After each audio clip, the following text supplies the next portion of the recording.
Selama periode Januari hingga September 2025, total produksi mencapai 54.975 metrik ton dan penjualan biji nikel saprolit dari blok Bahodopi telah dimulai lebih awal dari jadwal.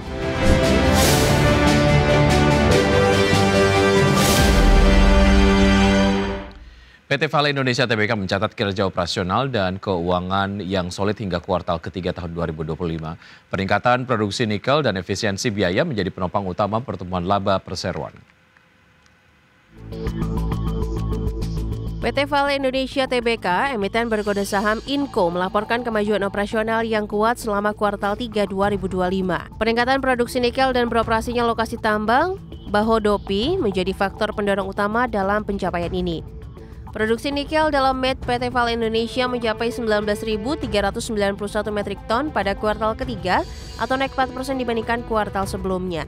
Selama periode Januari hingga September 2025, total produksi mencapai 54.975 metrik ton dan penjualan biji nikel saprolit dari blok Bahodopi telah dimulai lebih awal dari jadwal.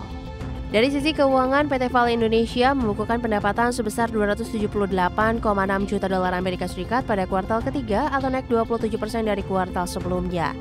EBITDA atau laba sebelum beban bunga pajak depresiasi dan amortisasi meningkat menjadi 74,6 juta dolar Amerika Serikat dan laba bersih melonjak menjadi 27,2 juta dolar Amerika Serikat.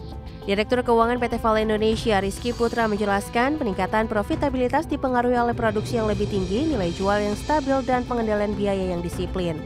Biaya kas per unit penjualan nikel MET berkurang menjadi 9.304 dolar Amerika Serikat per ton dan harga bahan bakar yang lebih rendah turut mendukung efisiensi biaya operasional.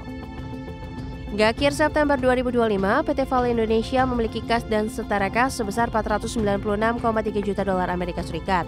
Perseroan terus meningkatkan investasi melalui belanja modal sebesar 331,4 juta dolar Amerika Serikat untuk mempercepat pengembangan proyek Bahodopi dan Pomala dalam kerangka pertumbuhan yang berkelanjutan. Tim Liputan, IDEX Channel. PT Mandom Indonesia Tbk, emiten berkode saham TCID, berhasil mempertahankan kinerja positif hingga kuartal ketiga tahun 2025. Peningkatan penjualan dan laba bersih menandai pemulihan yang berkelanjutan di tengah persaingan industri kosmetik yang ketat. PT Mandom Indonesia Tbk, emiten berkode saham TCID, melaporkan peningkatan penjualan dan laba bersih selama 9 bulan pertama tahun 2025. Perusahaan asal Jepang ini mencatat laba bersih sebesar 33 miliar rupiah berkat upaya berkelanjutan dalam menjaga tren pemulihan pasca pandemi. Hingga akhir kuartal ketiga tahun ini, Mandom mencatat penjualan sebesar 1,58 triliun rupiah, tumbuh 18% dari periode yang sama tahun lalu. Penjualan dari pasar domestik menjadi kontributor utama mendorong kinerja keseluruhan perusahaan secara signifikan. Pertumbuhan penjualan terjadi di seluruh segmen produk, mulai dari perawatan kulit dan make up yang tumbuh 31%, wangi-wangian 18% hingga perawatan rambut 6%. Presiden Direktur Mandom Indonesia Kauchi Watanabe menjelaskan strategi pengembangan produk baru dan peningkatan penjualan online memberikan kontribusi besar dalam pertumbuhan tersebut. Mandom juga mencatat perbaikan efisiensi biaya produksi, di mana rasio beban pokok penjualan turun dari 88,5% menjadi 72,4%. Hal ini menghasilkan pertumbuhan laba kotor hingga 436 miliar rupiah, naik drastis dibandingkan 154 miliar rupiah pada periode yang sama tahun lalu. Untuk mempertahankan tren positif, Mandom fokus pada inovasi produk, optimalisasi saluran penjualan, serta pengembangan SDM dalam menjawab perubahan pasar. Koichi Watanabe menegaskan pasar domestik Indonesia masih menjadi prioritas utama, mengingat potensi besar konsumen berusia produktif dan pertumbuhan pasar yang masih terbuka luas. Tim Liputan, IDEX Channel.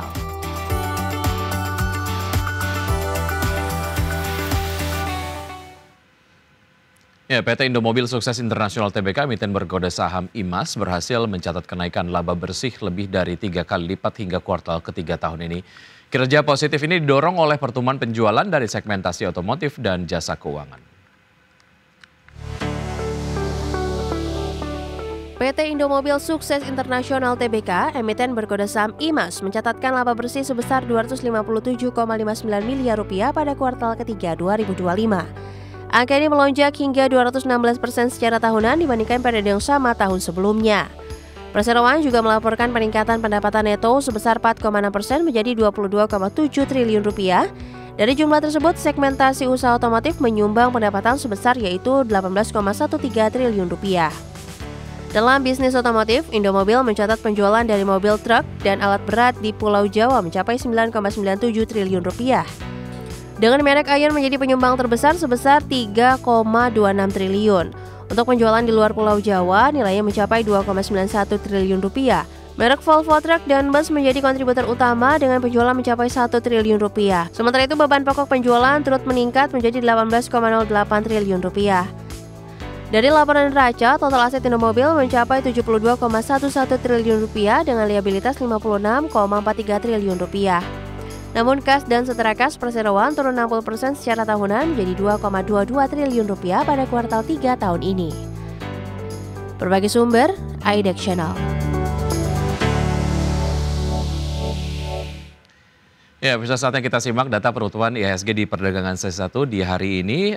IHSG ditutup menguat dengan penguatan 0,08%, menguat tipis saja di level 8.172,86, sempat dibuka di level 8.176,36 dan mengalami perubahan 0,08%. Dicapai level tertinggi yaitu di level 8.231,88 dan level terendah di 8.150,63. Dan berikutnya kita akan simak saham-saham yang masuk ke dalam jajaran top gainers di perdagangan sesi 1 pemirsa. Ada BMRI, kemudian juga ada Koin, Goto dan juga SGER dengan penguatan masing-masing 2,8%, 20,18%, 5,36% dan 12,03%. Sementara itu saham-saham yang masuk ke dalam jajaran top losers di perdagangan sesi 1 ada BRMS, Antam, Toba dan juga Telkom dengan pelemahan masing-masing 2,15%, 1,88%, 3,53% dan 2,43%. Pergerakan sektoral, sektor keuangan memimpin penguatan di perdagangan sesi 1 maksud kami dengan penguatan 1,45%, disusul oleh sektor teknologi yang menguat 1,24%. Sementara dua sektor yang mengalami pelemahan terdalam adalah konsumsi non-primer melemah 0,75%, disusul oleh sektor properti dengan pelemahan 0,62%. Sama kami, pemirsa, PT Raharja Energi Cepu Tbk atau Ratu memperluas portofolio bisnisnya dengan mendirikan 2 anak usaha baru yang berfokus pada eksplorasi dan pengelolaan sumber daya gas alam. Langkah ini menjadi bagian dari strategi perusahaan untuk memperkuat pijakan di sektor energi nasional.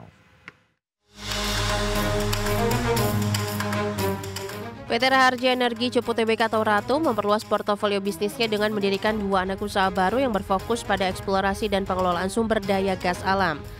2 entitas tersebut bernama PT Raharja Energi Indonesia dan PT Raharja Energi Negeri yang resmi berdiri pada 27 Oktober 2025. Berdasarkan keterbukaan informasi di Bursa Efek Indonesia, Ratu memiliki 99% saham di masing-masing anak usaha dengan nilai penyertaan modal Rp495 juta per perusahaan.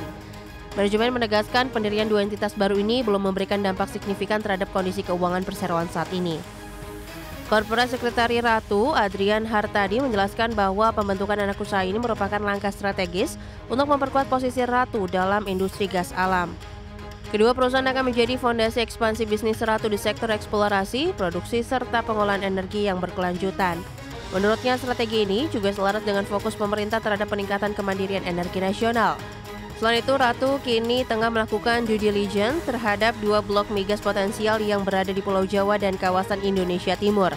Proses evaluasi ini ditargetkan rampung pada kuartal 4 2025 sebagai bagian dari rencana ekspansi jangka menengah perusahaan. Adapun langkah ini diharapkan dapat membuka peluang baru bagi Ratu untuk memperkuat kontribusinya terhadap sektor energi domestik.